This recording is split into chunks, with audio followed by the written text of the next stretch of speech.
Bonsoir à tous, on commence par une vidéo et après on fera la présentation.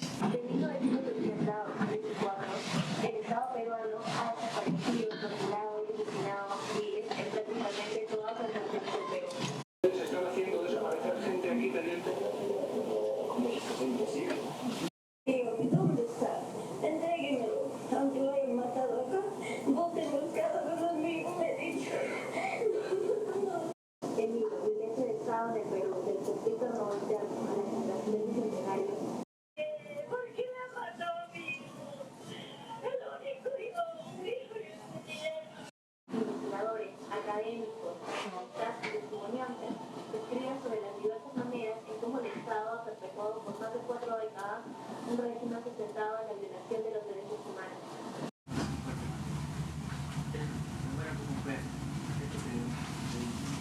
De 1980 a la actualidad, la historia no se repite. La historia sigue. Donc bonsoir à tous, merci d'être ici, malgré l'heure et la chaleur. Alors je suis membre de l'association Terre et Liberté pour Arauco. Je vais vous parler un petit peu de cette association. Elle a été créée en 2002 par Néstor Vega Salazar, anarcho-syndicaliste, ex-prisonnier politique chilien. Et cette association, à ses débuts, avait pour objet initial de faire connaître la lutte du peuple mapuche du Chili, soutenir ses revendications territoriales, environnementales et le respect de ses droits et de son autonomie en tant que peuple-nation originaire. Tout au long de ses 24 années d'existence, l'association a organisé beaucoup d'événements et projections, manifestations de soutien, conférences, et j'en passe. Et au fil du temps, elle a joint la lutte du peuple mapuche à celle d'autres peuples d'Amérique latine qui luttent, comme c'est le cas ce soir, pour leur dignité, leur mémoire et leur justice. Donc ce soir, on va vous présenter un livre qui ne ressemble à aucun autre. Son titre dit déjà l'essentiel. Il ne s'agit pas d'un manuel d'histoire, ni d'un simple recueil de témoignages, c'est une archive vivante, un espace où les voix de ceux et celles que l'histoire officielle a voulu réduire au silence prennent enfin toute leur place. Et ce qui rend ce livre singulier, c'est l'idée qu'il défend avec une rigueur implacable que la violence ne s'est pas terminée ni avec la capture d'Abimael Guzmán en 1992, ni avec les rapports de la CVR. Elle a changé de forme, de langage, d'acteur, mais elle continue. Preuve en est les manifestations de 2022-23, réprimées par le gouvernement de Dina Boluarte. Et ce livre relie explicitement le conflit armé interne aux balles tirées sur des étudiants à Puno et à Ayacucho. Sur le plan littéraire, l'ouvrage est profondément hybride. Il juxtapose analyse académique, récits autobiographiques, témoignages oraux, photographies, archives historiques et réflexions théoriques. Cette multiplicité des registres n'est pas une faiblesse. Elle est la forme même que doit prendre une mémoire collective en construction, faite de voix parfois complémentaires, parfois contradictoires. Cette soirée nous invite à réfléchir ensemble à une question que le livre pose avec une intensité rare. Comment une société continue-t-elle de vivre avec une violence que ses institutions refusent de nommer ? Que devient la mémoire quand l'État qui l'a produite continue d'exister sous d'autres formes ? Que font les nouvelles générations de cet héritage ? Pour en débattre ce soir, je donne à présent la parole à Anouk Guiné qui va modérer et introduire le sujet. Merci.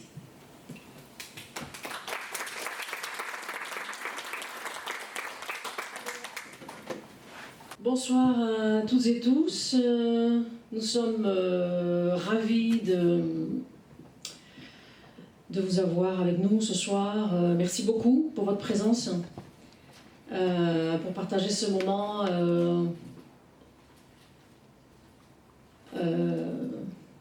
en regardant notre Pérou qui souffre éternellement, qui lutte aussi éternellement. Et donc il s'agit de cet ouvrage que certains connaissent déjà, donc Violence d'État au Pérou, un ouvrage en espagnol de 1130 pages à peu près, qui est issu d'un colloque que nous avons organisé en 2022 à Ayacucho. L'idée de travailler sur la violence d'État est venue en 2020, en novembre 2020, quand Inti et Brian sont morts dans les manifestations contre Merino, suite à la destitution de Martín Vizcarra. Et à partir de là, avec plusieurs collègues latino-américaines et péruviennes, nous avons pensé à organiser un colloque sur le sujet. Un colloque qui puisse montrer le continuum des formes de violence de l'État péruvien depuis les années 60 et même avant, jusqu'à aujourd'hui. Donc ce colloque s'est produit en août 2022, du 3 au 6 août 2022. Et comme vous le savez, Castillo est destitué en décembre, le 7 décembre. Et donc nous avons bien sûr, travaillant cet ouvrage en 2023, 2024, nous avons inclus des témoignages des derniers massacres que Maria Reyes a nommés. Et qui clôture l'ouvrage. Alors que toute la première partie de l'ouvrage est consacrée à des témoignages des années 80-90. Donc l'ouvrage ouvre et se referme sur des témoignages de victimes, de disparus, de blessés, de personnes assassinées par l'État péruvien. Je tiens à remercier énormément l'association Tierra y Libertad, à Maria Reyes et à Lise Bouzidi qui représente cette association Tierra y Libertad para Arauco, qui ont le courage de présenter ce livre ce soir avec nous, avec vous. Ça fait des mois et des mois qu'on prépare ce sujet. Maria a lu le livre en entier, et ça je le salue, je le célèbre parce que c'est très rare. Il y a quelques jours, elle nous a interviewé sur Radio Libertaire et c'était une interview de qualité. Donc encore merci à toutes les deux. Je vais passer la parole, on va ouvrir la première table, on découvrira le livre petit à petit, à Mónica Cárdenas, avec qui j'ai coordonné cet ouvrage. Nous étions 4, il faut dire que nous étions 4 au début, dont un professeur péruvien qui, un mois avant l'impression du livre, est descendu du bateau parce qu'il craignait pour sa carrière. Donc ici, en plus de Mónica Cárdenas, qui est maîtresse de conférences à l'Université de La Réunion, en littérature hispano-américaine, l'ouvrage est aussi coordonné par une collègue mexicaine, Fabiola Escárzaga, qui n'est pas là ce soir. Et donc je remercie Mónica d'ouvrir cette table, et on va prendre les choses à l'envers. On pensait au départ commencer par les témoignages du conflit armé, mais Mónica va nous introduire tout de suite à ce qu'on a appelé Violencia del Estado en el Bicentenario, puisque ce colloque, cet ouvrage, s'inscrit aussi dans les 200 ans de l'indépendance du Pérou, et invite à repenser ce bicentenaire. Et donc elle va nous présenter les 18 témoignages qui clôturent l'ouvrage. Il n'y a pas ici les témoignages de victimes de Andahuaylas, qui a été la première touchée, avant Ayacucho, le 10 décembre. Mais nous avons des témoignages de Ayacucho, Cusco, et Mónica va vous en parler tout de suite. Merci. Merci beaucoup à nous et pour ta présentation. Merci beaucoup pour m'avoir invité aussi à faire partie de ce projet. Et je vais partager rapidement quelques images. Et merci bien sûr à tout le monde et ici présent, à mes collègues. Et oui, et cette partie, c'est cette partie de témoignage est la deuxième partie du dernier chapitre du livre. Et intitulé Esta democracia ya no es democracia. Je suis désolée de vous présenter un PowerPoint qui est écrit en espagnol. Je ne savais pas que la présentation, je n'avais pas demandé Et j'avais imaginé la présentation en espagnol, comme mon PowerPoint est en espagnol, mais je vais essayer de traduire. Donc les titres qui ouvrent la réflexion, qui présente l'ensemble des témoignages, et celui-ci, Esta democracia ya no es democracia, cette démocratie n'est plus une démocratie, qui en même temps, le paragraphe est chanté, c'est une phrase chantée par, dans les manifestations, toutes les journées, pendant des mois, des manifestations et des protestations dans la rue, chantée et accompagnée par des bandas, et aussi chanter en espagnol, parce qu'on a créé des paroles, c'est pas que cette phrase, en espagnol et en quechua. Et je montre l'image d'Aida Aroni Chilce, qui est une femme un symbole de la lutte au Pérou. C'est un moment clé de cette période de manifestation, quand elle est au centre-ville de Lima, et elle fait face à la police qui est complètement qui est dans une posture comme si elle confrontait une force extraordinaire. Et symboliquement, c'est vrai que c'est une force extraordinaire de cette femme, mais elle n'a pas d'armes, elle n'a pas de pierres, elle n'a rien plus que le drapeau. Malheureusement, cette femme est décédée en 2024.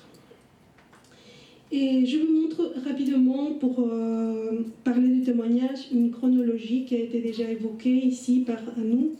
Le 7 décembre 2022, Pedro Castillo a été destitué par le Parlement. Et après avoir annoncé une tentative de coup d'État, mais le pouvoir du Parlement, des médias de communication, était déjà cherché depuis sa prise de pouvoir de le faire sortir de la présidence. Et le même jour, Dina Boluarte est nommée présidente du pays, et dans son discours, elle dit qu'elle va rester jusqu'à 2026. Et c'est que le peuple, la plupart de la population n'attendait pas. Il attendait un gouvernement de transition, mais pas cette information. Et donc cet événement provoque les protestations, les manifestations. Et qui va tout de suite aussi avoir une réponse très violente. Le 11 décembre 2022, 2 personnes sont assassinées en Dahuaylas. Ensuite, le 12 décembre, il y a où chaque acte de violence est marqué par la protection de l'État, des forces de l'ordre, ce qui encourage encore plus la répression. Le 15 décembre 2022, les 10 morts à Ayacucho autour de l'aéroport de Ayacucho. Et je vais faire référence, et je reviendrai après sur Puno et Juliaca, plus en particulier, mais on a une quantité très importante dans le livre des témoignages d'Ayacucho.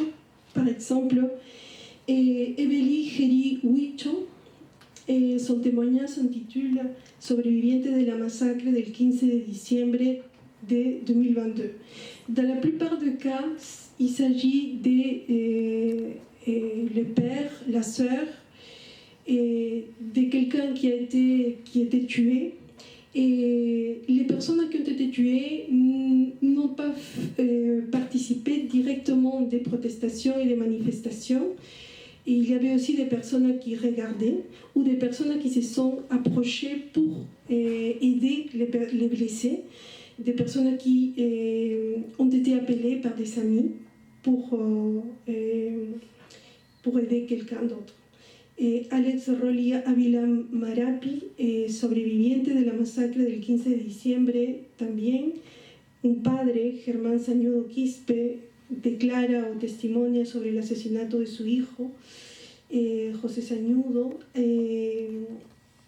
asesinato de un padre. C'est-à-dire qu'on a des regards très variés de pères qui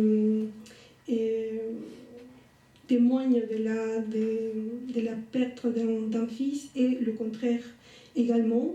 Et il y a en plus de la violence, et tous les témoignages ont aussi un autre point en commun quand les blessés arrivent à l'hôpital et les médecins dans les hôpitaux ils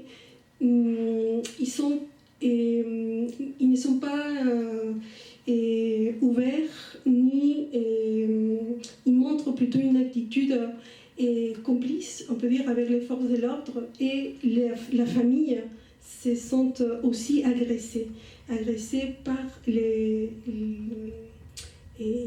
personnels sanitaires. Il y a un cas en particulier parmi les victimes à Ayacucho qui est très touchant. Il s'agit du cas de Ruth Bárcena Loaiza. Elle a perdu son mari qui a été tué. Elle attendait des jumeaux et elle a aussi quelques mois après perdu. Et elle a été dans un état de désespoir physique et psychologique très important. Et finalement, elle a eu la force d'être la présidente de l'association des victimes. Et Ana María Escarza Mendoza, elle dit: Ayacucho, ni olvido ni perdón, no somos terroristas, somos un pueblo indignado de tanto abandono. On peut voir quelques images d'Ayacucho, de la famille, des protestations, des commémorations, et l'art aussi, grâce au retablo ayacuchano, qui montre des récits de ces événements qui n'ont pas de justice. Et différents rétables ont été créés, des tableaux, des chansons. J'ai commencé à parler d'une chanson, Esta Democracia no es democracia, mais il y a d'autres. Orgullo Aymara, par exemple, c'est une chanson reprise, mais il y a différentes manifestations artistiques qui ont été créées pour accompagner ou pour faire partie de ces mouvements de protestation qui deviennent un cri de justice.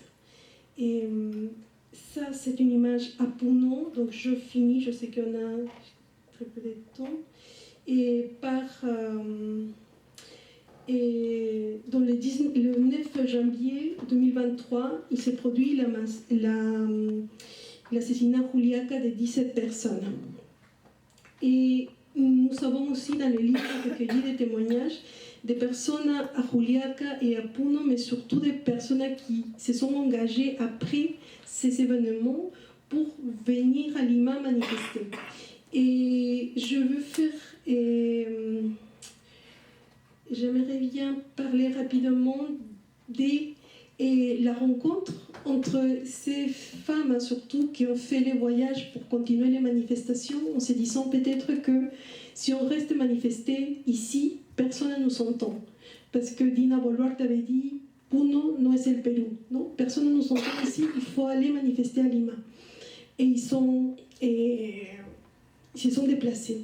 Ils ont été accueillis par les universitaires à Lima, l'Universidad Nacional de San Marcos et l'Universidad d'Ingeniería. Mais, comme vous le savez, l'université a été aussi intervenue et la police a rentré, je ne vous montre pas toute cette information, est rentrée à l'Universidad de San Marcos et arrêté plusieurs étudiants et la résidence universitaire, non, où certains étudiants ont leur chambre. Et ont été arrêtés, et donc il y a des témoignages des étudiants et de la part des personnes qui ont fait le voyage qui se sont retrouvées dans les centres de détention, d'arrestation, et on peut échanger et s'entraider aussi et témoigner de cette expérience d'injustice, de mépris, et dans leur parcours de recherche un peu de justice. Et je pense que je vais m'arrêter ici et je passe la parole à, je ne sais pas qui est la personne. Ok. Merci.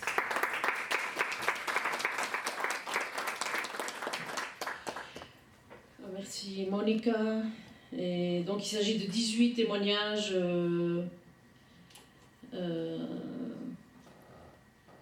qui, la plupart d'ailleurs, ont été. On doit remercier Magno Ortega, ex-président del Frente de Defensa del Pueblo de Ayacucho, le Front de défense du peuple d'Ayacucho, qui nous a aidés à Ayacucho, du moins à rassembler toutes les personnes qui accepteraient de témoigner.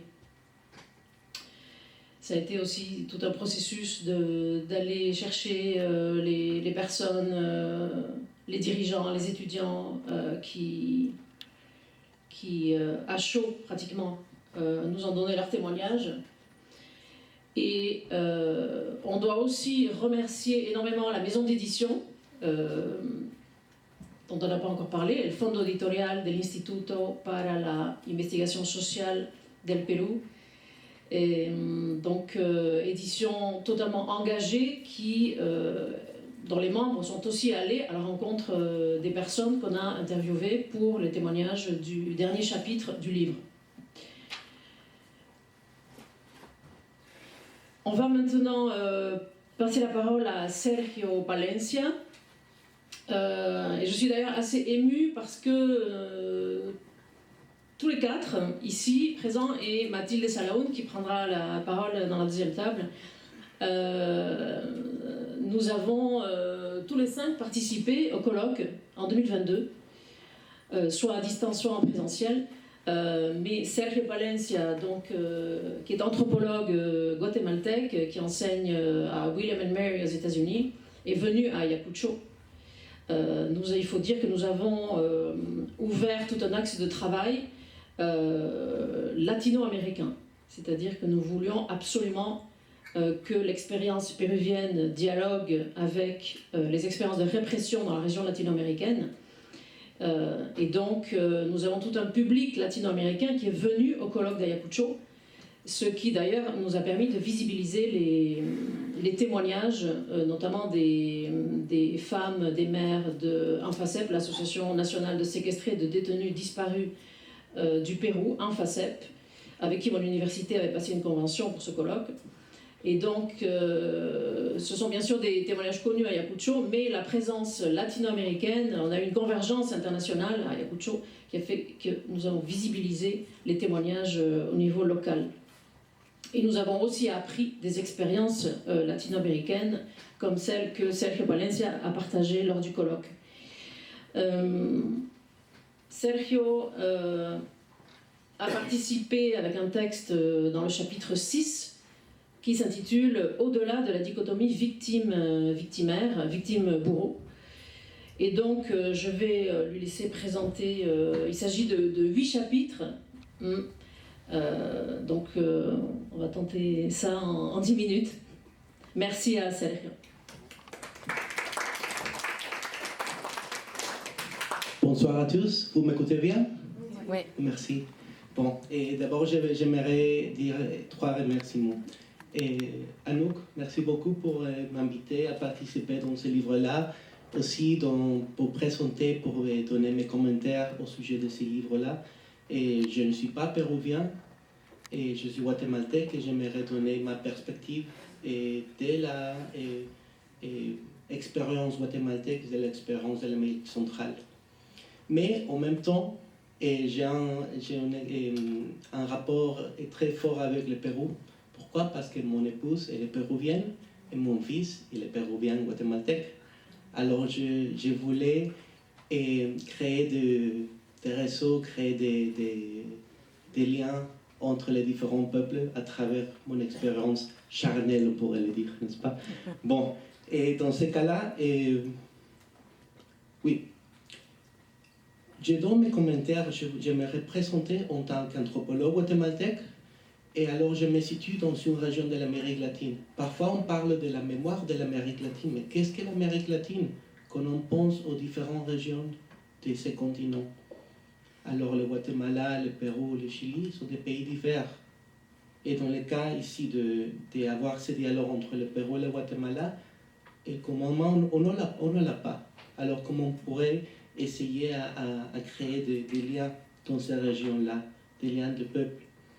Et mon interprétation est imprégnée par l'expérience de l'Amérique centrale et un des territoires dans l'Amérique latine qui a expérimenté très fort des mouvements révolutionnaires, mais aussi des génocides. Alors, comment est-ce qu'on peut trouver les liens, les études entre le Guatemala, par exemple, et le Pérou, c'est quelque chose que j'aimerais faire là. Et je propose un dialogue entre le Guatemala et le Pérou, et même on devrait commencer à la fin. Et la fin, c'est la commission de la vérité. Et au Guatemala, on le dit commission d'esclarecimiento histórico qui a été publiée en 1998. Et au Pérou, CVR et commission de verdad y réconciliation 2001. Alors, 3, merci. Alors, quand on pense aux commissions, les contextes politiques sont vraiment différents. Les cas guatémaltèques, les cas salvadoriens dans ce cas-là, on parle d'une inclusion des différentes voix. Des voix des organisations révolutionnaires, des voix par exemple aussi des militaires, des communautés. Et dans les années 1996-97, dans le cas du Pérou, la situation est différente. Maintenant, on parle d'une commission de la vérité qui n'a pas inclus la voix des organisations révolutionnaires ou des guerrilleros dans ces parties-là. Comment alors est-ce qu'on peut créer une histoire qui implique des différentes perspectives? Même au Pérou, la perspective des guerrilleros, par exemple, c'était toujours l'idée des terroristes. Dans le cas de l'Amérique centrale, quand on fait les rapports ou les comparaisons entre les guerrilleros et les terroristes, c'est toujours l'extrême droite. Alors, j'aimerais situer de ce contexte-là. Alors, est-ce qu'on peut aller au-delà de cette dichotomie, pas seulement la victime et le victimaire, mais aussi entre les formes totalitaires de l'État péruvien et les formes militaires ou militaristes des Sentiers lumineux, par exemple?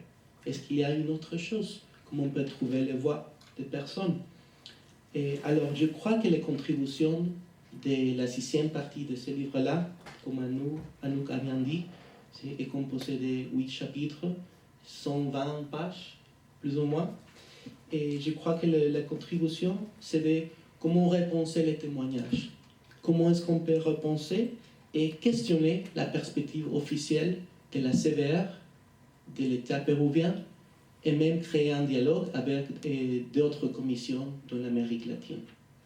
Et je crois que les contributions de l'anthropologie médico-légale, anthropologia forense, on dit en espagnol, et la critique littéraire, l'ethnographie, sont vraiment importantes pour ouvrir des études, des compréhensions qui vont au-delà de cette dichotomie.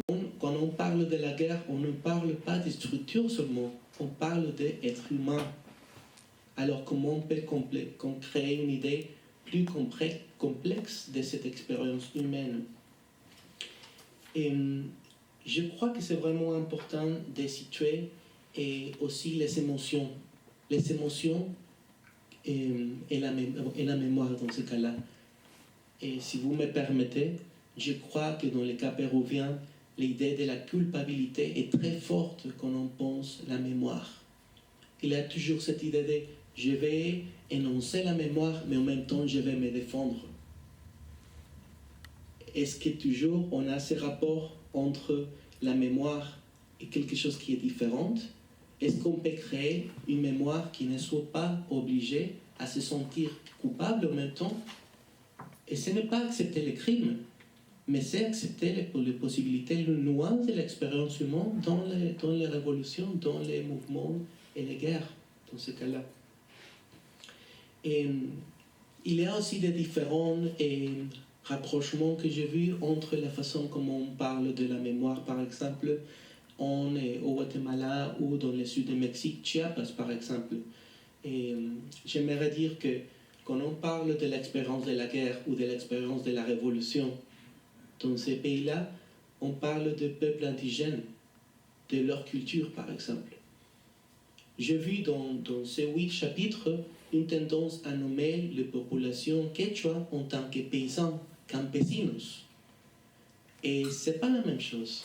C'est pas la même chose. Je crois qu'il y a une vision de l'État qui impose une perspective de peuple en tant que paysan. Et aussi, est-ce que c'est la même chose dire des populations qui parlent quechua et des populations avec la culture et des rapports et d'histoire quechua? Ça, c'est différent aussi.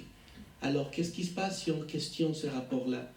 Je crois que quand on lit un livre et qui permet d'explorer les différentes façons d'articuler la mémoire, c'est aussi une possibilité de questionner aussi comme même l'État est dedans les façons comme on exprime la mémoire, je crois.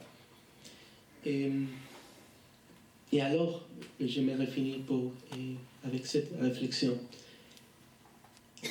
Est-il possible de nommer ou créer une mémoire qui va au-delà de l'idée des structures des sentiers lumineux et de l'État péruvien? C'est possible de repenser la mémoire aussi des communautés, des pueblos jóvenes, on dit en Pérou, n'est-ce pas? Des quartiers, des faubourgs, n'est-ce pas? Alors, comment on peut créer une mémoire qui soit plus agile, plus qui peut nous donner d'autres perspectives pas seulement pour savoir qu'est-ce qui s'est passé au passé, mais pour confronter les situations que la professeure Monica nous a dit, le présent est lié avec le passé.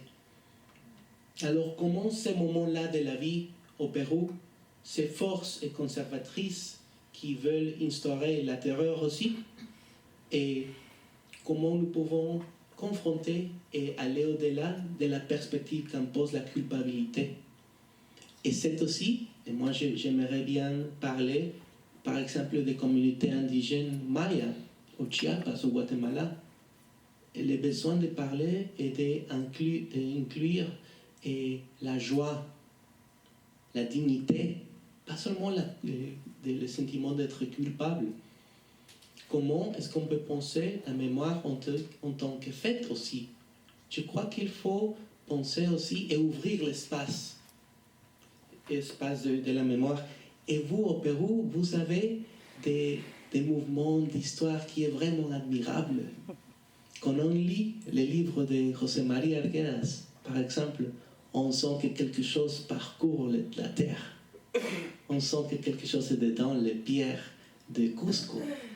Peut-être le rapport avec le passé, c'est quelque chose de pareil avec ce qu'Arguedas a proposé dans le premier chapitre de Los Ríos Profundos. L'idée qu'il est nécessaire de détruire cette pierre et trouver ce qui est vivant dedans. Et ce qui est vivant, ce n'est pas seulement les morts, le passé. Ce qui est vivant, c'est nous, par rapport au passé aussi. Alors, on a besoin d'une mémoire pour la lutte. Mais cette mémoire peut être née dans le cadre dogmatique des insurgés, par exemple. Peut-être c'est plus dans la vie quotidienne des personnes. Et c'est seulement ce commentaire-là. Merci beaucoup pour votre attention.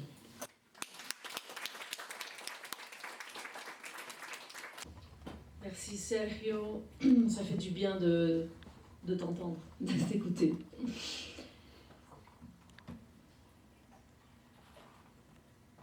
Sergio qui d'ailleurs n'a pas parlé de son texte en lui-même, qui s'intitule Dos niños en la guerra, Quiché, Guatemala y Ayacucho, Perú, 1966-1985. Je vous invite à découvrir son texte. Nous avons aussi créé un axe de travail pour le colloque qu'on retrouve dans le livre qui porte sur l'art et la culture. Comment penser la violence d'État et les mouvements révolutionnaires, deux principaux mouvements révolutionnaires au Pérou, le Parti communiste du Pérou, appelé Sentiers lumineux, et le mouvement révolutionnaire Tupac Amaru, MRTA. entre autres parce que dans ce chapitre que nous avons intitulé « Luchar y resistir desde el arte y la cultura » au XXe et au XXIe siècle, lutter et résister depuis l'art et la culture, nous avons deux parties.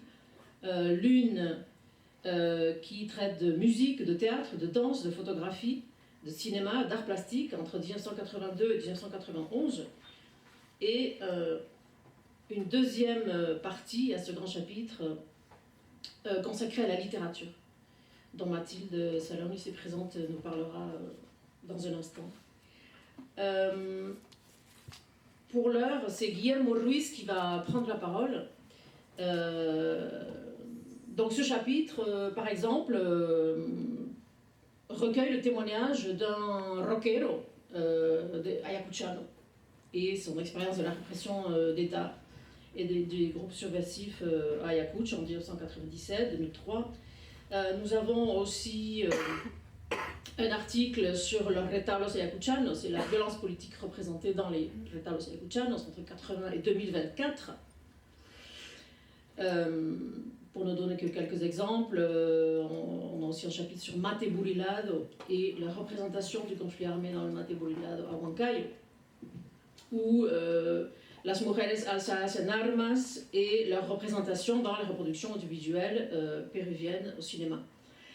Et dans le cas de Guillermo Ruiz, donc, qui est politologue de l'université de Berlin, qui est arrivé aujourd'hui de Berlin d'ailleurs, lui a travaillé sur le travail culturel du Parti communiste du Pérou dans les quartiers pauvres de Lima entre 80 et 95. Il y a deux chapitres consacrés à cette thématique, le premier étant consacré à ce qu'on a appelé le Movimiento de Artistas Populares, le MAP, entre 82 et 91, de deux autres auteurs, Gil Bonio et Ángeles Cotillo. Et donc ce sont deux articles dans ce chapitre agriculture qui dialoguent et qui se complètent. Et Guillermo va nous présenter son article ce soir. Merci Anouk, merci pour l'invitation. Et je m'excuse pour mon français, le français ce n'est pas une langue que je parle tous les jours. Jamais, je vous dirais. Et je vais parler sur le travail éducatif et culturel du Parti communiste du Pérou dans les quartiers pauvres de Lima. Le Parti communiste du Pérou, connu sous le nom Sentier Lumineux, mena ses actions entre 1980 et 1999. Je vais utiliser l'abréviation PCP pour le Parti communiste du Pérou. Le PCP alla jusqu'à remettre en question le pouvoir de l'État en contrôlant de vastes régions du pays et en bénéficiant d'un soutien important au sein de la population. Selon les discours dominants, le PCP, le Sentier Lumineux, fut une organisation terroriste qui s'imposa par la terreur. Le travail éducatif et culturel de la guérilla maoïste contredit les discours officiels et montre que le PCP fut une organisation politique dotée d'un programme politique. Pourquoi les villes étaient importantes pour les guérillas? Les villes concentraient une grande partie de la population. Le PCP pouvait s'appuyer sur un réseau de soutien parmi les intellectuels, étudiantes, ouvrières et artistes qu'il avait construit dans les années précédentes le début de la lutte armée. Les actions du PCP, en particulier à Lima, avaient un grand retentissement au niveau national et international, et les bidonvilles de Lima concentraient plus de 2 millions de personnes, ouvrières et travailleurs précaires, appelés à grossir les rangs du PCP. Pourquoi le travail éducatif et culturel était-il important? Le PCP prétendait créer une société nouvelle. Cette société nouvelle se construisait parallèlement à la lutte armée. Il ne fallait pas attendre le triomphe de la révolution. À cette nouvelle société correspondait une nouvelle éducation et une nouvelle culture, considérée comme supérieure à celle de la bourgeoisie. Un ancien militant décrit son travail de la manière suivante. J'étais activiste sur l'avenue principale à Araucana. C'est un quartier pauvre. J'étais responsable d'un groupe de danse et de théâtre folklorique que nous appelions la Grande Marche. Nous travaillions avec les enfants afin de les éduquer à la force idéologique du parti. Notre travail consistait à extirper de leurs esprits la mentalité aliénée que leur avait inculqué la télévision, les écoles et leurs soi-disant maîtres révisionnistes de gauche. À travers la culture et l'art, le PCP atteignait des personnes qui n'avaient pas eu accès à une éducation formelle. De plus, de nombreux habitants des quartiers pauvres ne disposaient pas d'un environnement favorable pour cela. Le travail culturel n'est pas le monopole du PCP. D'autres organisations de gauche menaient également ce type d'activités, mais pas avec la même ampleur ni la même intensité que la guérilla maoïste. À travers les centres éducatifs et culturels, le PCP obtenait un accès à des jeunes appelés à rejoindre ces rangs. L'école et les projets culturels pouvaient servir de lien avec la famille et la communauté. Il est important de souligner que le travail éducatif et culturel fut réalisé depuis l'intérieur même des quartiers populaires. Comment le PCP menait-il son travail éducatif dans les quartiers pauvres de Lima? Le PCP cherchait à placer des professeurs enseignants dans les établissements scolaires des quartiers pauvres. Pour cela, le PCP a eu des contacts dans le ministère de l'Éducation ou du syndicat des professeurs. Cela montre que le PCP disposait de ce que Bourdieu, le sociologue français, appelait le capital social. Le PCP était également présent dans les enseignements préuniversitaires. Des militants du PCP proposaient des cours préparatoires gratuits pour l'université dans les quartiers pauvres.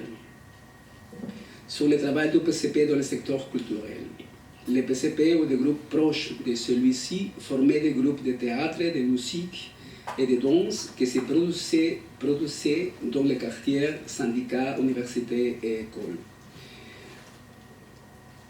Il faut souligner que ces groupes théâtraux et musicaux atteignaient un grand nombre d'habitants des quartiers pauvres. De même, la PCP proposait des cours de théâtre, de musique et d'art aux habitants des quartiers pauvres, principalement aux enfants et aux jeunes. Ces cours représenteraient souvent la unique possibilité pour les enfants et les jeunes de bénéficier de moments de loisirs et de divertissement. L'État ne proposait pas ce type d'activité. Et comme j'ai dit avant, il y a aussi d'autres groupes de la gauche légale ou de l'Église catholique, de l'Église évangélique, qui sont offrés aussi cette course de loisirs ou de culturels. On peut dire qu'il y a eu une confrontation culturelle entre différents programmes et contenus idéologiques. Le travail culturel le plus intense et le plus durable mené par la PCP eut lieu dans la prison. On y trouvait des groupes de théâtre et de musique, ainsi que des ateliers de peinture, de poésie, d'écriture, de danse. Les prisonniers répétaient toutes les semaines des pièces de théâtre et des morceaux de musique qui étaient présentés le week-end lors des visites. Vers la fin des années 80, ce travail rayonnait jusqu'à un quartier populaire situé autour de la prison Canto Grande. Des militants du PCP invitaient les habitants à venir le dimanche à la prison pour assister au programme culturel. Un nombre non négligeable d'habitants acceptait l'invitation. En guise de conclusion, le travail locatif et culturel contredit les discours officiels autour du PCP, lesquels nient le caractère politique de l'organisation. Le travail éducatif et culturel joua un rôle fondamental dans le travail de base, Dans aucun autre espace social et politique, le PCP ne mena un travail éducatif et culturel aussi prolongé et intense que dans les quartiers populaires. Le travail éducatif et culturel fut l'un des moyens qui permirent au PCP d'obtenir des résultats dans son travail auprès des populations locales. Si l'on tient compte du fait que l'État dut recourir à l'occupation militaire des quartiers populaires, mobiliser soldats, marines et policiers, et mener l'immense raflée accompagnée de destruction des biens appartenant aux habitants, en procédant constamment à des arrestations et en causant même des morts pendant les années, on peut se faire une idée que le travail du PCP dans les quartiers pauvres de Lima bénéficiait au moins dans une certaine mesure d'un niveau d'acceptation parmi la population et que par conséquent le travail culturel joua un rôle dans cette situation.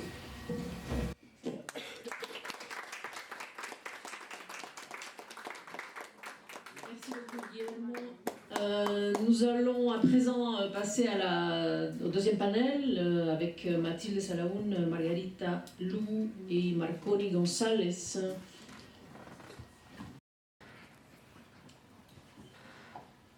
Donc on enchaîne avec Mathilde Salaoun qui est professeure, enseignante de langue et littérature espagnole, latino-américaine à l'université Gustave Eiffel, qui, comme je l'ai dit tout à l'heure, était présente par visio lors du colloque en 2022 et qui donc a un texte dans la partie littérature du livre. Je dois dire que nous avons la chance ce soir d'avoir dans le public l'un des auteurs, à part Mathilde Salaoun, à part Mónica Cárdenas, qui a aussi un texte dans la partie littérature. Nous avons ici présent Mark Cox, qui nous vient donc des États-Unis, qui est ici pour le congrès de l'association en études latino-américaines, qui a un texte ici dans le livre, qui nous a présenté, qui nous a écrit un article donc sur Policías, Prisión y Guerra Interna, dans le roman Condenado al Infierno d'une écrivaine ayacuchana. Et nous avons aussi la chance d'avoir dans le public Fabiola Pinel, dont le roman Danza entre cenizas a fait l'objet de 2 textes dans cet ouvrage, dans la partie littérature que Mathilde va nous présenter. Voilà, je te laisse faire. Merci beaucoup à nous pour l'invitation et merci également donc aux coordinatrices de l'ouvrage qui ont organisé du coup ce colloque, qui nous ont permis de rassembler tous ces travaux sur donc la violence d'État au Pérou. Donc je vais me concentrer plus particulièrement sur le chapitre qui est dédié à la littérature dans cet ouvrage. Et donc la présence de cette section me semble importante dans l'ouvrage, puisqu'elle nous rappelle que l'étude de la violence d'État ne relève pas seulement de l'histoire, du droit, de la sociologie. Elle constitue aussi une expérience qui se transmet, qui se questionne aussi à travers les textes littéraires. Dans ce chapitre consacré à la littérature, on a donc 5 contributions qui analysent les différentes manières dont les écrivains représentent dans leur fiction les violences extrajudiciaires et donc illégitimes perpétrées par les forces armées et de police dans le cadre du conflit armé interne. Ces études soulèvent donc une double interrogation: comment écrire la violence d'État au Pérou et comment la littérature peut-elle devenir un espace de résistance face à une mémoire officielle ou hégémonique qui tend à invisibiliser les violences commises par l'État durant le conflit armé interne. Donc, je vais présenter les différentes contributions qu'on a dans ce chapitre.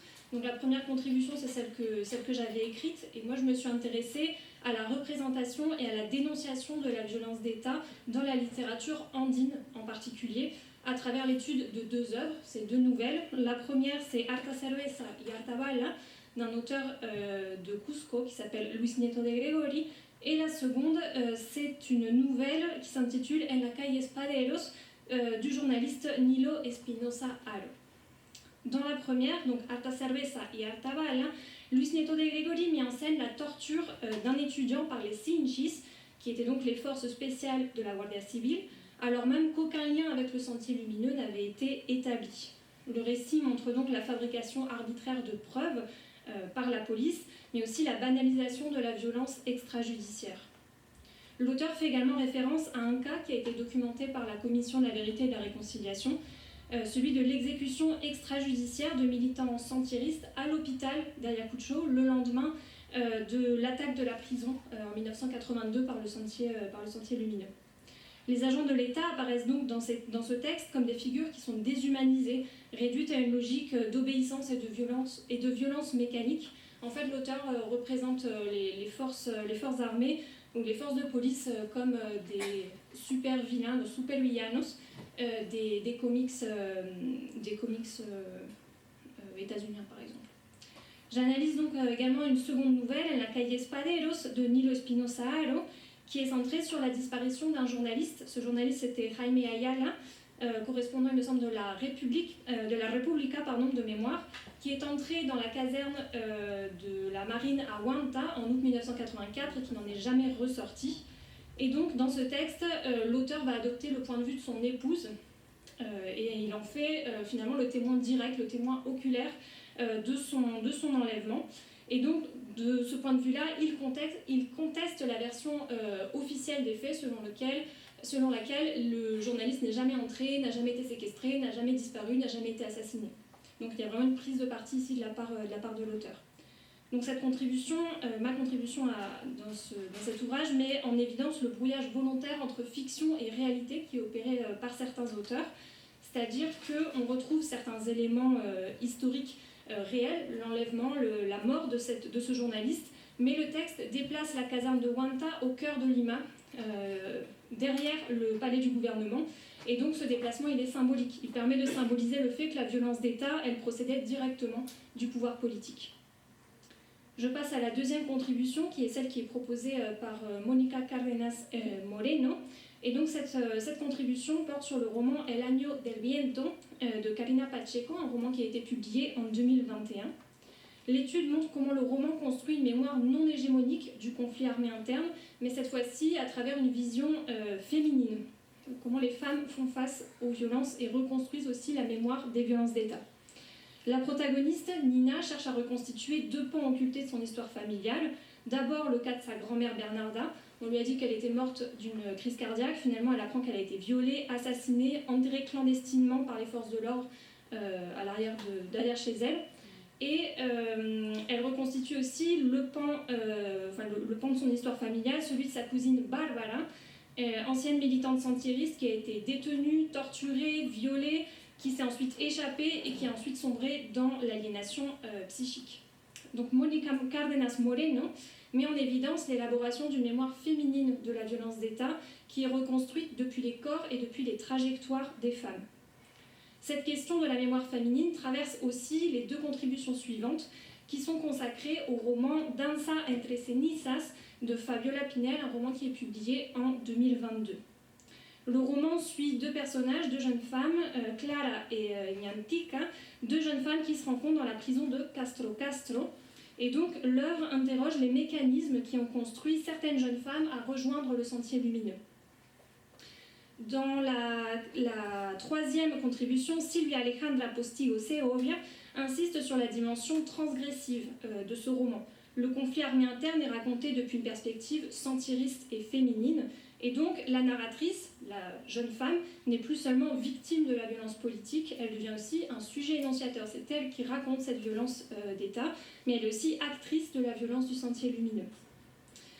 Dans la quatrième contribution, Erika Almenara et Rocío Ferreira analysent le roman comme un véritable récit de formation. Ici, le personnage apparaît comme vivant une double émancipation personnelle, puisqu'elle passe du passage de l'adolescence à l'âge adulte, et on a aussi une émancipation politique à travers l'engagement militant au sein du Sentier Lumineux. Les autrices montrent donc que le Sentier Lumineux a parfois constitué, pour certaines jeunes femmes, un premier espace d'accès à l'action publique. Enfin, dans la dernière contribution, celle de Marc Cox, On se centre sur le roman Condenado al infierno de Doris Castillo Gamboa. Et donc le texte suit un instituteur qui est victime d'extorsions policières répétées, qui est ensuite emprisonné au centre pénitentiaire de Castro sans être jugé. Donc la violence d'État apparaît dans ce roman sous plusieurs formes. On a la corruption systémique, l'arbitraire policier, la détention illégale, les disparitions forcées au sein même de l'espace carcéral. La police est donc décrite comme une institution prédatrice qui exerce sa domination à travers la peur et à travers l'impunité. Les différentes contributions qui sont réunies dans cette section ont pour point commun de se centrer sur des œuvres qui sont porteuses d'une mémoire alternative des violences d'État, et donc d'une mémoire du conflit armé interne qui rentre en tension avec les récits officiels ou hégémoniques. Ces textes constituent aussi une alternative au canon littéraire traditionnellement associé au conflit armé interne péruvien. Ce qui frappe en fait à la lecture des différentes contributions, c'est l'absence d'études sur les romans qui sont considérés comme des œuvres phares du conflit. Je pense par exemple à Les Tumbas en los Andes de Mario Vargas Llosa, La Hora Azul de Alonso Cueto, Abril Rojo de Santiago Roncagliolo ou bien Un lugar llamado Oreja de Perro de Iván Thaís. Néanmoins, ces textes sont présents en arrière-plan dans les analyses qui sont proposées, puisque les contributions y font référence afin de mieux montrer en quoi les œuvres étudiées s'en distinguent, s'en différencient. Et donc, les textes analysés ici réinscrivent au contraire les violences dans leur dimension politique et leur dimension historique. Ils rappellent que les violences du conflit armé interne n'ont pas seulement été perpétrées par le Sentier Lumineux, mais également par les forces de l'ordre. Ils mettent ainsi en évidence l'existence d'une violence d'État qui était exercée contre ces populations andines, dans un contexte marqué par de fortes hiérarchies raciales et sociales particulièrement présentes dans les Andes. Mais les contributions mettent aussi en lumière une perspective féminine qui est adoptée dans plusieurs récits étudiés. Les textes élaborent dans ce sens une mémoire genrée de la violence d'État et ils montrent comment les corps féminins, et plus particulièrement les corps des femmes andines, ont été exposés à des formes spécifiques de domination, de dépossession et de violence. L'adoption du point de vue de jeunes militantes sentieristes, notamment dans le roman Danza entre cenizas de Fabiola Pinel, permet de dépasser la figure de la femme sentieriste sanguinaire ou fanatique. Le texte rappelle au contraire que l'engagement au sein du Sentier Lumineux répondait souvent à des trajectoires d'exclusion, à l'expérience de l'inégalité sociale et au désir de participation politique. Et je vais m'arrêter là parce que je vois que j'ai un peu demandé sur le temps. Merci.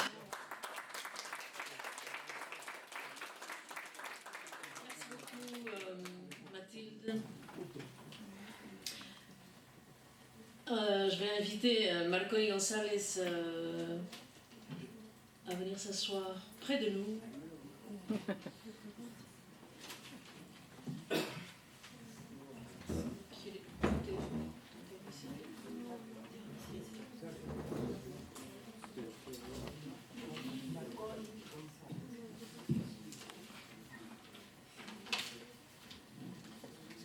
Donc nous allons nous allons revenir au dernier chapitre de l'ouvrage, chapitre 7, dont la deuxième partie a déjà été couverte par Mónica Cárdenas au tout début de la soirée. Donc Mónica Cárdenas a couvert les dernières pages du livre, allant de la page 963 à la page 1100 et quelques. Et donc, cette deuxième partie, Esta Democracia, Ya no es Democracia 2022-2024, est précédée, dans ce grand chapitre intitulé Violence d'État dans le bicentenaire 2020-2024, par une première grande partie intitulée Protesta, Persecución y Memoria. Et donc, nous allons d'abord écouter... en fait, Margarita Lou et Marconi González vont se diviser cette partie. Margarita Lou, à qui je vais donner la parole tout de suite, est politologue à l'université Paris-Nanterre. Elle va bientôt soutenir sa thèse de master. Et nous allons donc l'écouter sur un certain nombre de textes de cette première partie du grand dernier chapitre de l'ouvrage. Merci beaucoup, Anouk. Bon, je participe à la présentation du livre Violence d'État au Pérou. grâce à l'invitation d'Anouk aussi, mais dans la partie qu'elle a dit, sur proteste, persécution et mémoire dans le bicentenaire au Pérou. De quoi il s'agit, me demande. Nous parlons de violences totales. Cette question nous amène à une histoire et à notre histoire contemporaine au Pérou.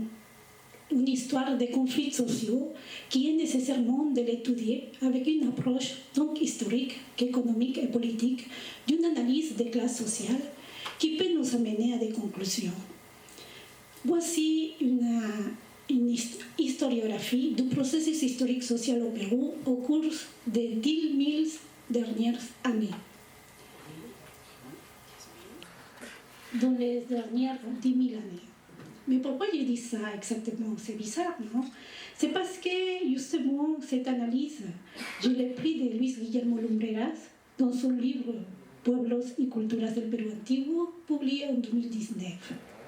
Et je le cite: le Pérou tel que nous le connaissons est le fruit d'un processus historique complexe, où une diversité d'expériences converge avec une élite en constante évolution. Cette élite, héritier de son passé colonial, détient le pouvoir politique, social, économique dont elle s'enduit. L'histoire se poursuit, montrant comment le pouvoir a façonné un pays différent de sa forme originelle, remplaçant la rationalité andine par la rationalité coloniale, puis aujourd'hui par la rationalité créole, ce qu'on appelle la rationalité criolla. Quelle est notre rationalité criolla aujourd'hui concernant les conflits sociaux et spécifiquement les conflits armés internes? La réponse se trouve justement dans les différentes réflexions et constatations du livre Violence d'État au Pérou. Ce livre nous fait découvrir l'expérience d'un événement historique, d'un fait social, d'une empreinte ineffaçable sur notre expérience de lutte politique et sociale au Pérou, qui englobe les conflits armés internes, la guerre interne du peuple péruvien. Dans cette historiographie qui nous permet de situer dans l'ouvrage, dans les tomes, le livre Violence d'État couvre une période de 40 ans. C'est une œuvre université colossale au service de la recherche scientifique. Il ouvre des chemins d'interprétation pour mieux comprendre, par exemple, l'approche théorique de l'article, par exemple, de Sylvie Rendon, j'ai lu sur le sujet « Les triomphes du terrorisme d'État au Pérou ». Ici, le mot « terrorisme d'État » me semble comme substantiel d'une mémoire du conflit, comme de la mémoire historique. Sylvie Rendon ouvre un chemin de réflexion avec une narrative critique contre la narrative de l'État. Dans le processus historique, il part de la thèse que dans le Pérou n'a pas triomphé la démocratie. Sinon, c'était le triomphe du terrorisme d'État. Il démontre que ce processus trouve ses racines dans une histoire de domination oligarchique violente sur les majorités sociales du pays et est alimentée par l'impunité après la guerre contre-insurrectionnelle. C'est avec les rapports de la Commission de la vérité et la réconciliation que le récit de l'État sur l'époque du terrorisme est remis en question. On découvre le processus comme un conflit armé interne.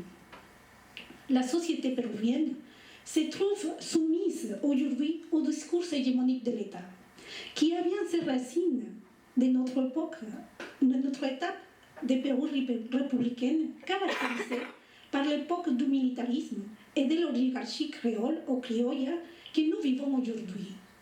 Ça explique et se comprendre dans le livre Violence d'État au Pérou par les 159 ans de l'exercice du pouvoir militaire. Notre République s'est construite sur la base de l'héritage colonial, des classes sociales, des prédominances, des injustices sociales avec la population indigène.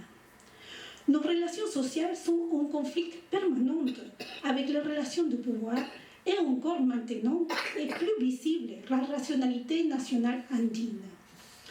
La historiographie que vous voyez maintenant, ça montre qu'il y a, par exemple, 1300 ans entre le Pérou andine, le Pérou colonial et le Pérou républicain. Quelle étape ou quelle époque nous vivons aujourd'hui? une époque de militarisme de 159 ans et en plus 40 ans qui est encore survivre ce militarisme avec la complicité et la collusion de l'oligarchie créole. Mais c'est l'exercice du pouvoir, nous dit Luis Guillermo Lumbreras. Mais aussi, ça se traverse pour tous les livres de violence d'État au Pérou. Aujourd'hui, la synthèse de réflexion et constatation au Pérou dans les livres de violence d'État a ses racines coloniales, militaires, oligarchiques. La violence coloniale du passé et la violence d'État aujourd'hui, avec l'impunité vers les délits graves des crimes commis par les forces armées et en complicité avec le pouvoir oligarchique qui veulent maintenir un discours de terrorisme qui divise et polarise la société. La polarisation est évidente et la vérité historique se montre à nos yeux quand la violence d'État est plus en plus évidente quand il y a un soulèvement populaire comme on l'a vu en 2021. Surtout des légendes centrales, des populations majoritairement indigènes qui ont été massacrées pour défendre le respect du vote populaire avec le respect du gouvernement du président Pedro Castillo. On est maintenant dans une dispute de mémoire du conflit. D'une part, les discours de l'État qualifiant l'époque du terrorisme et de l'autre, la narrative démocratique du conflit armé interne. Mais aussi les indices que le conflit actuel peut susciter avec notre passé. C'est-à-dire que la réponse politique de l'État et de la violence de l'État, conséquence, massacrer la population en proteste, une population totalement désarmée.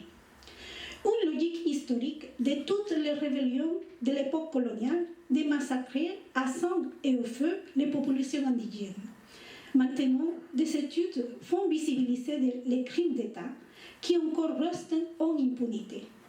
Toute proteste est réprimée avec prison et la construction des procès contentieux pénals en l'associant au terrorisme. Il y a une persécution des dirigeants sociaux, des représentants politiques, persécution vers des militants qui veulent participer en démocratie. C'est le cas de Movadef, par exemple, le cas Olimpo, le cas Perseo. Dans son article, Gabriela Carrasco montre l'instrumentalisation de la mémoire historique à des objectifs politiques de l'extrême droite au Pérou. C'est ainsi que le terruqueo, c'est l'alliance entre l'élite oligarchique qui ont peur de perdre leur pouvoir et leur pouvoir économique. Les contributions réunies dans les ouvrages et violence d'État au Pérou démontrent que cette violence dépasse le cadre temporel du conflit armé interne. Elle persiste encore et se manifeste à nouveau à travers des dynamiques contemporaines qui dessinent de nouvelles figures comme l'ennemi interne.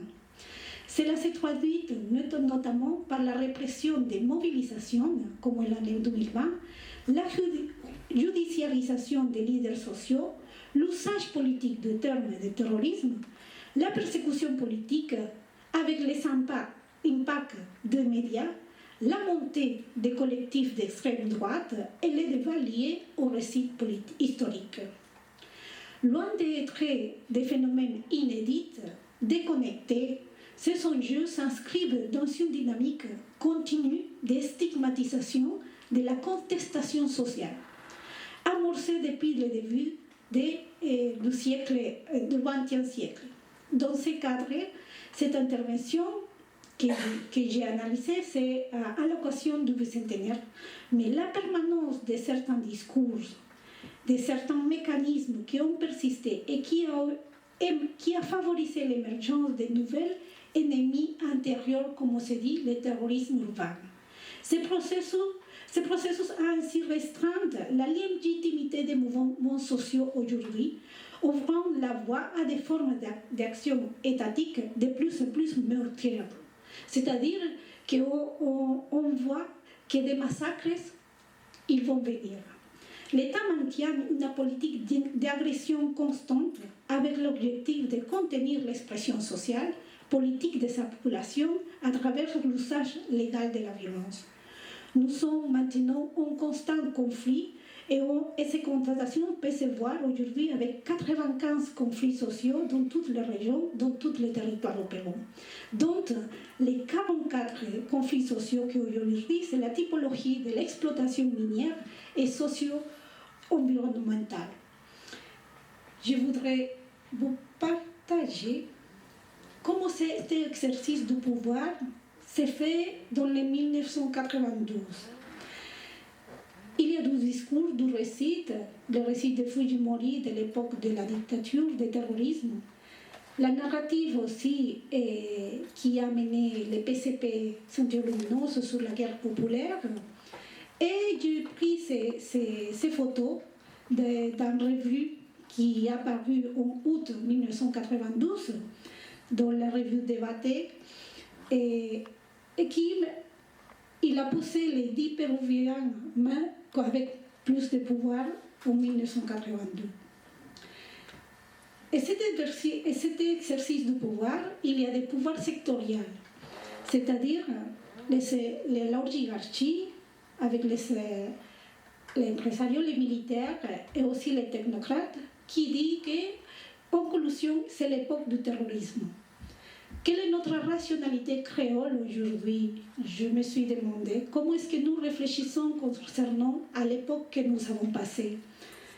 Et en plus, avec ce pouvoir sectoriel, il y a les journalistes, il y a les syndicalistes, il y a les intellectuels qui mènent justement les récits de conflits armés internes vers la réconciliation.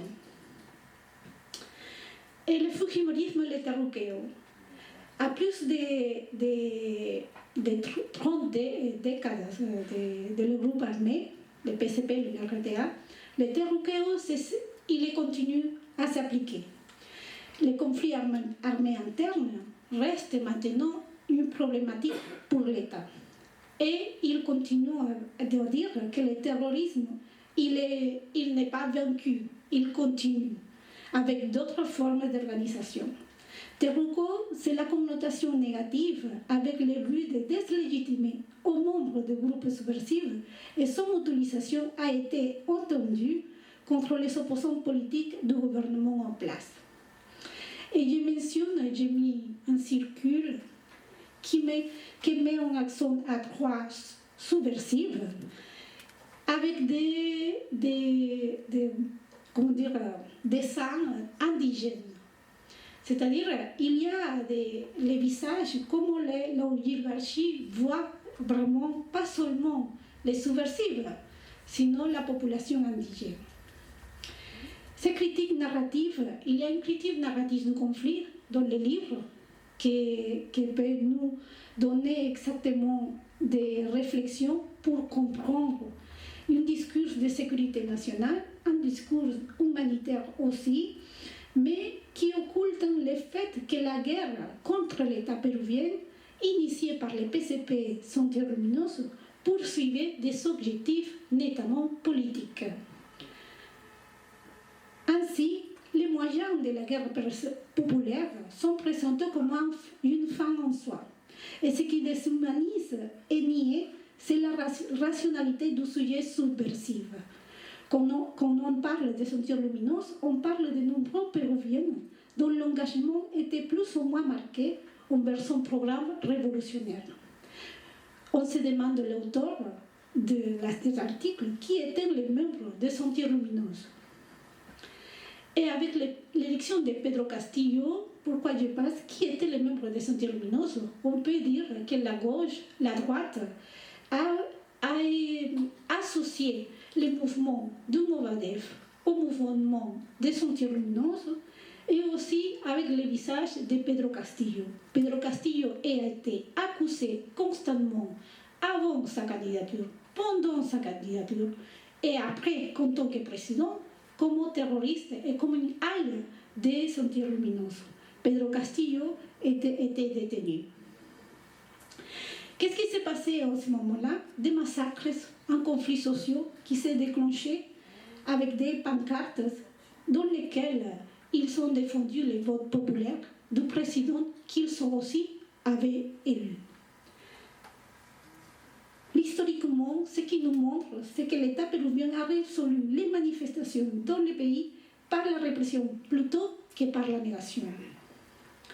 Je finis avec cet commentaire. Durant les longues périodes que nous avons vues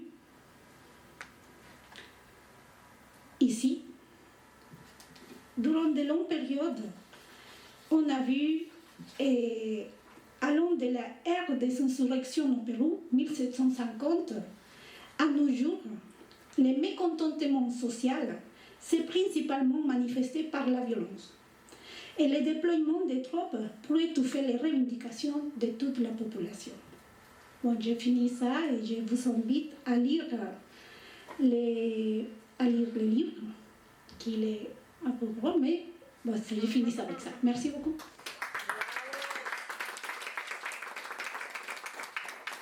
Merci beaucoup Margarita. Et nous allons conclure avec les paroles de Marconi González, qui est juriste, professeur à l'université Panthéon-Assas, qui a été mon collègue à l'université du Havre, je l'ai connu, et il va nous faire l'honneur de nous présenter deux textes du dernier chapitre, l'un de Rocío Leandro Melgar, qui est l'ex-présidente du Front du Peuple Frente de Defensa del Pueblo de Ayacucho, FREDEPA, que nous avions invité à participer au colloque pour qu'elle nous donne son témoignage sur un sujet de son choix. Et de façon tout à fait prémonitoire, elle nous avait donné alors, en 2022, une conférence, une intervention intitulée « Stigmatisation, criminalisation et persécution des dirigeants sociaux au Pérou ». Et comme vous le savez, comme certains d'entre vous le savent peut-être, en janvier 2023, elle, en tant que présidente du FREDEPA, ainsi que d'autres membres de la direction du FREDEPA, ont été détenus, ont été envoyés dans un centre, un ancien centre militaire, Los Cabitos à Ayacucho, là-dessus envoyés à la direction contre le terrorisme à Lima, où on est généralement, depuis la guerre, et ça continue toujours aujourd'hui, on vous emprisonne pendant 15 jours. Et aujourd'hui, elle, Rocío, après avoir passé 2 ans en prison préventive, on sait qu'il y a un abus de prison préventive au Pérou, elle a été libérée il y a quelques mois et elle est aujourd'hui soumise avec les autres dirigeants du FREDEPA, aujourd'hui soumise à un procès. Nous en sommes à la 9e séance, à raison d'une séance par semaine, que vous pouvez suivre d'ailleurs en direct sur la page Facebook Caso Ayacucho. Et le deuxième texte, le deuxième témoignage aussi que va vous présenter Marconi González est celui d'un avocat, Hugo Noroña, qui défend des persécutés, des gens accusés, notamment dans le cas Perseo. Margarita a parlé du cas Perseo, vous avez aussi le cas Olimpo, donc Hugo Noroña est avocat et aussi accusé dans le cas Olimpo. Et il nous donne dans cet ouvrage son témoignage sur la persécution politique et la manière dont il le vit. Voilà. Merci. Merci, bonsoir à toutes et à tous. Merci pour l'invitation, Anouk. Oui. Bon, rapidement, je vais présenter grosso modo 2 textes. Le premier, comme a dit tout à l'heure déjà, Rocío Leandro Melgar, stigmatisation, criminalisation et persécution à dirigeants liés à associations, à la FREDEPA, etc. On parlera ça. Et deuxième texte, c'est par rapport à Hugo Noroña Ruiz. D'abord, premier texte, stigmatisation, criminalisation et persécution des dirigeants sociaux, les cas de Rocío Leandro Melgar. D'abord, c'est qui Rocío Leandro Melgar? C'est à l'époque 2022, à l'époque du colloque, c'était la présidente du front en français, hein, du Front de défense du peuple d'Ayacucho. Et il y a ici 2 ou 3 sujets intéressants pour discuter. D'abord, la stigmatisation des organisations, les terroquéos, qui était évoqué tout à l'heure aussi pour les autres aussi, personnes qui m'ont précédé dans cette intervention. Et d'abord, la persécution politique aux dirigeants, pas uniquement pour les lier par exemple au Movadef, au Sendero Luminoso, etc. Et troisième chose, je dirais le plus important, c'est de cacher, je dirais, les grandes inégalités, les grands écarts de richesse entre les pauvres, comme disait tout à l'heure aussi notre camarade, les pauvres et les riches. C'est ça, très intéressant. 3 sujets qu'on parlera aussi tout à l'heure. Mais selon les textes, qu'est-ce que dit Rocío Leandro Melgar? D'abord, il dit que l'État péruvien et la presse aussi officielle stigmatisent aux dirigeants au Pérou, aux dirigeants sociaux, aux dirigeants qui osent contester la parole officielle. C'est sa première chose, et les arguments sont clairs. Hein. Il dit par exemple, c'est permanent la vulnération aux droits individuels, par exemple à la liberté politique, participation en démocratie, à la liberté d'expression, hein, à la liberté d'opinion et aussi aux droits et libertés connexes. Mais aussi aux droits collectifs, droits d'association, les fronts de défense régionaux, locaux, mais aussi, on verra aussi plus tard, les fronts de défense à l'échelle nationale aussi. Et aussi comme droits sociaux, je dirais les libertés de réunion, les libertés d'expression collective aussi. Mais ce qui est plus intéressant, c'est que malgré la persécution politique qui a suivi Rocío, il a continué le travail de créer cette front de défense, d'abord au niveau d'Ayacucho, mais aussi à l'échelle nationale. C'est ce qui a fait par exemple les premiers congrès nationaux le 5 décembre 2021, la mobilisation sociale aussi 25-26 juillet 2022, etc.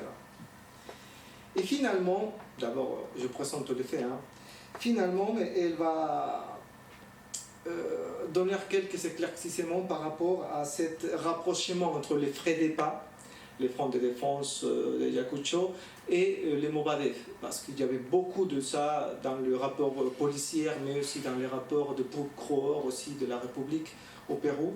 C'est que Rocío est clair dans ces sujets. Il dit que non, il n'existait pas ce rapport entre les FREDEPA et Movadef, à l'époque, en 2022. Ok, ça c'est grosso modo le premier témoignage. Et après, je dirais, il n'y a pas beaucoup de temps, hein, je dirais il faudra discuter 2 ou 3 choses ponctuelles. D'accord? D'abord,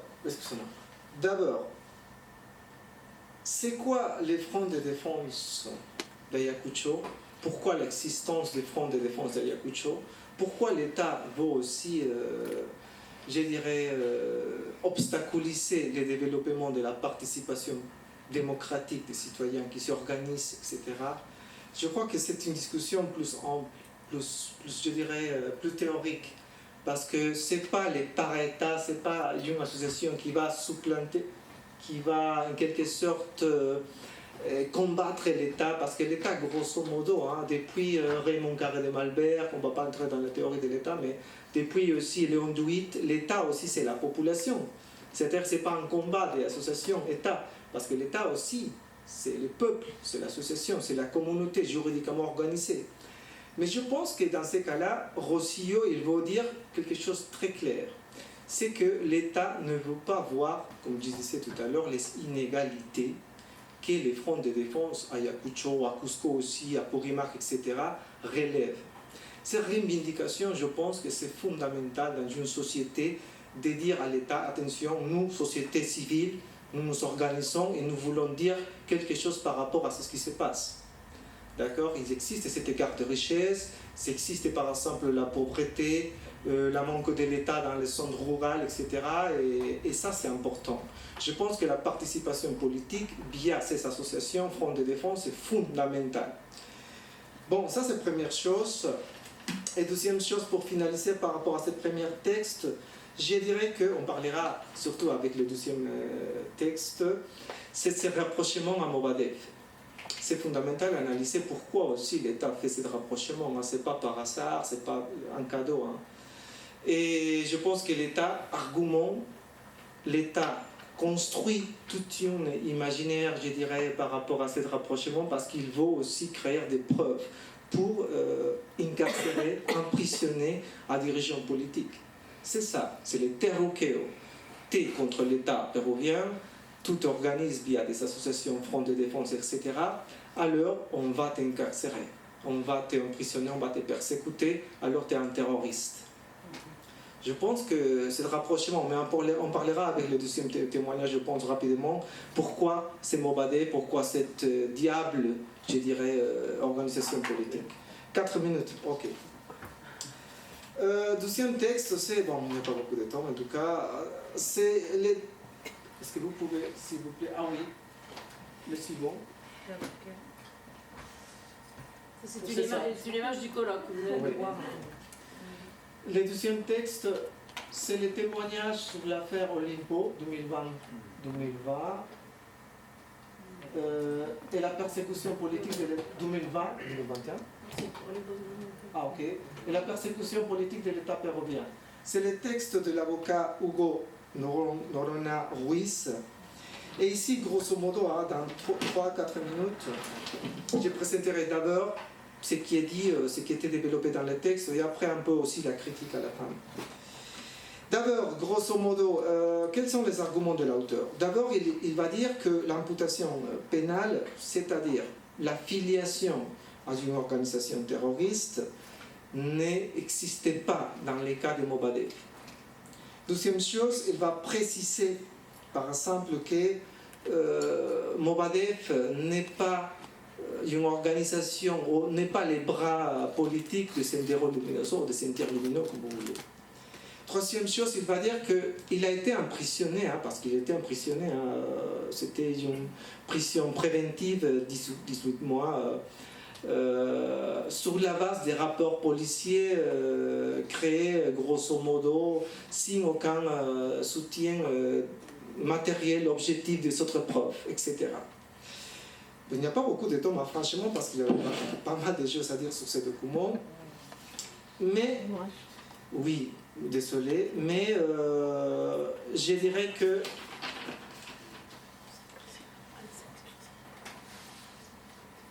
il y a beaucoup de choses à dire. D'abord, première chose, on va discuter. Ici, ce qui est le plus important, c'est la discussion de l'article 5 du décret de loi. C'est ce qui est évoqué dans ce texte 25.475, la loi antiterroriste qui va créer les types pénals qui s'appellent filiation ou d'appartenance à une organisation terroriste. Ce que dit cet auteur, cet avocat, c'est que cette création de ces délits, c'est de la pour construction, je dirais, abstrait. C'est très flou, c'est ambigu. Et avec cet article, l'État peut aussi, je dirais, rapidement rapprocher certaines associations, mais certains individus aussi, à cette vinculation au Sendero Luminoso. Vous voyez, c'est un article, l'article 5, c'était très discuté à l'époque. C'est un article, c'est un décret de loi des années, hein, des post-autocoupes, de Fujimori de 1992. Mais bon, bref, la discussion de l'article 5, c'est fondamental, mais il n'y a pas beaucoup de temps de discuter. C'est un peu, je dirais, c'est dommage.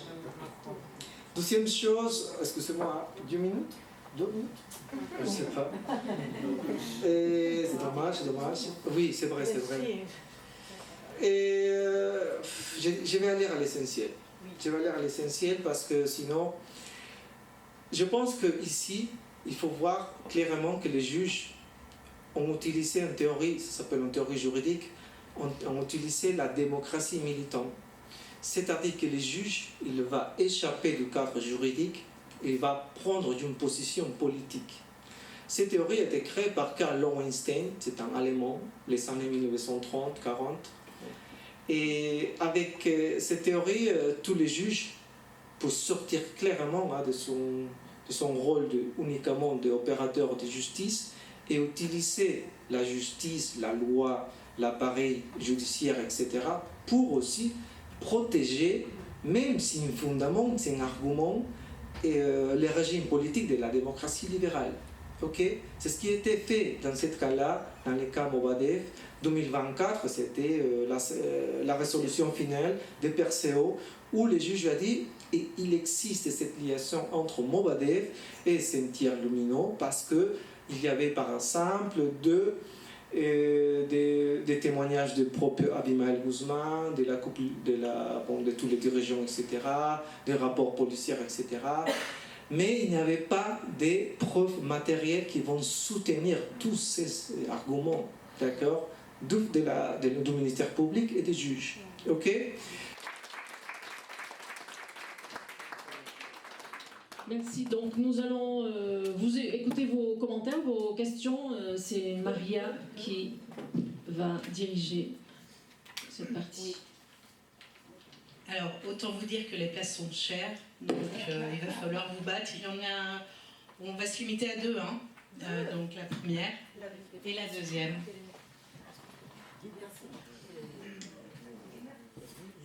Et c'est une question pour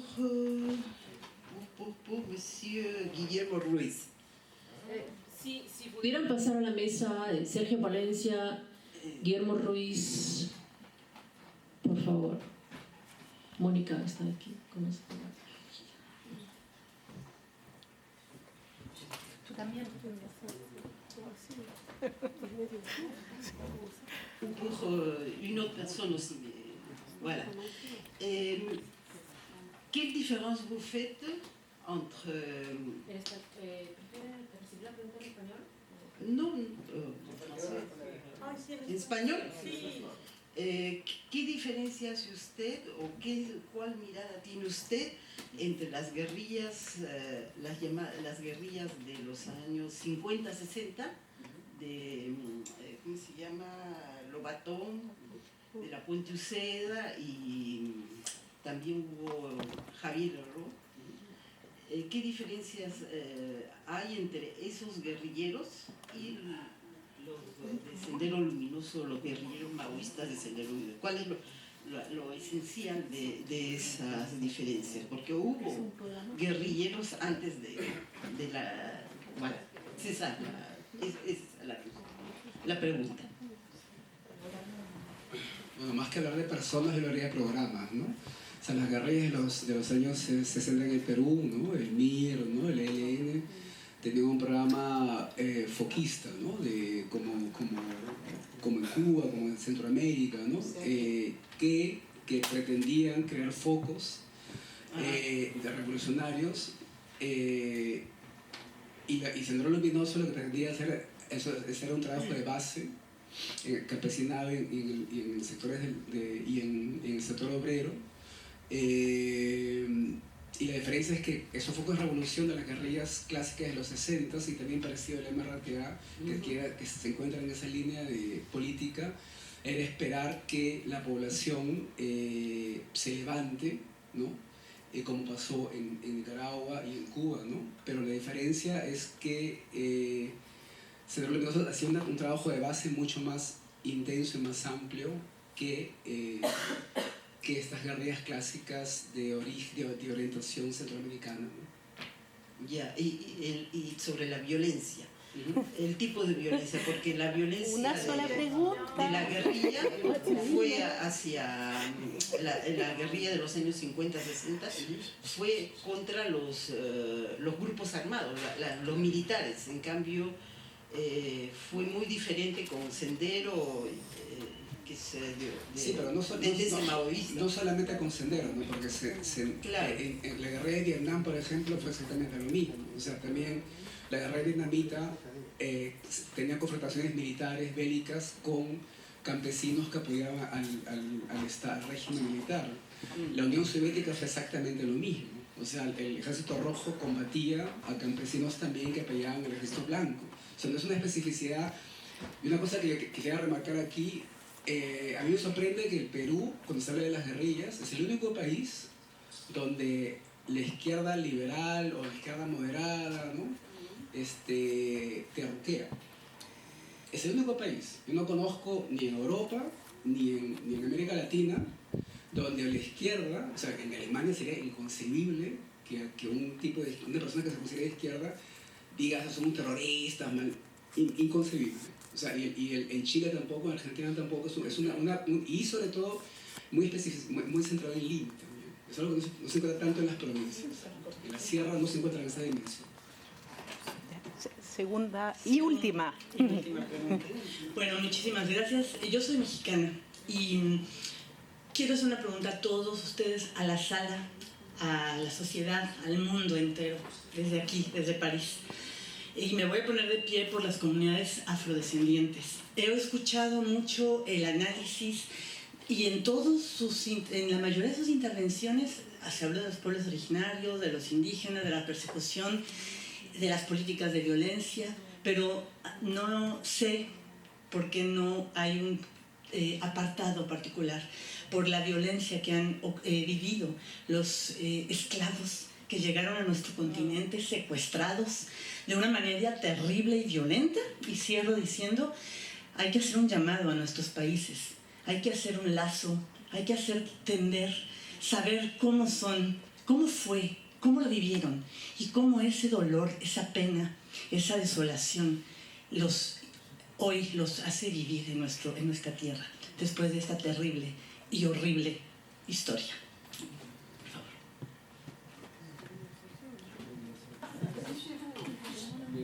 Bueno, buenas noches.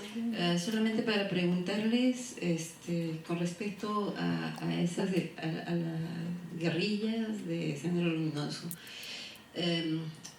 Rebuscando la historia de los guerrilleros de los 60 y de los 80, ¿no le parece a usted que Sendero Luminoso llegó tarde al escenario político? Sí, en relación a la reforma agraria.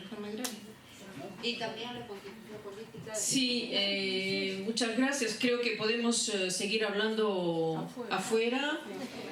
Muchísimas gracias por su participación. El libro está aquí disponible.